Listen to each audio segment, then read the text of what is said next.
we can explicitly specify which from address will be used for all mails sent from our application. I'm talking about this from attribute, and to do so, let's open up mail.php configuration file.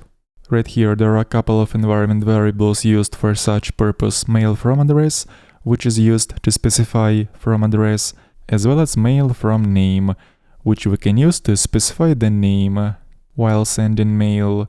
And now let's open up .env configuration file and override some of these variables to see if those changes will take effect next time we're going to send an email.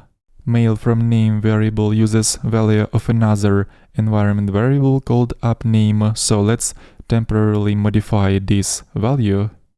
And these changes should take effect right away, and next time we're going to send an email from our application, let's verify that in Sandbox there are new values used for from attribute as well as for name attribute.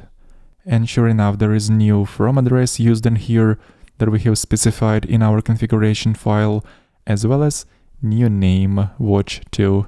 Now let's talk a little bit about password reset tokens that are saved inside of password reset tokens table. Anytime user wants to reset his token, new password reset token is generated for him, and the new row is added to this password reset tokens table. But the thing is that these tokens have expiration date, and there can be a situation when there will be a lot of such expired tokens stored in this table. And to avoid such cases, Laravel provides us with special artisan command that we can run, and this command is going to get rid of all expired tokens. So let's see it in action. I'm going to discard those temporary changes inside of .env file, and now let's switch over to auth.php configuration file, find the passwords section in here, and as you can see, there are a couple of settings related to password reset tokens. For example, expire setting is responsible for specifying expiration time for reset tokens. By default, those password reset tokens are valid for 1 hour. We can also change table name where password reset tokens will be saved. And now I'm going to emulate the situation that this token will be expired by manually modifying this created at and set this day to yesterday. And now, for example, if we want to remove all expired tokens from this table, I'm going to run the following command in a terminal called auth:\clear resets. And right away we're seeing that that expired token has been removed from the database.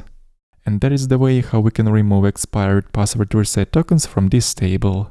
And before wrapping up, I also like to add required attributes to all fields that need to be required, and browser validation will ensure that those fields has to be filled in. So I'm gonna go over all the forms that we have created related to registration and authentication, and where necessary I'm going to add required attribute. Along with that, I'm also going to ensure that the first field from the form will always receive focus when we're gonna navigate to a particular page with the form by using autofocus attribute. There are a couple more places left where we can use required and autofocus attributes. Let's quickly add those.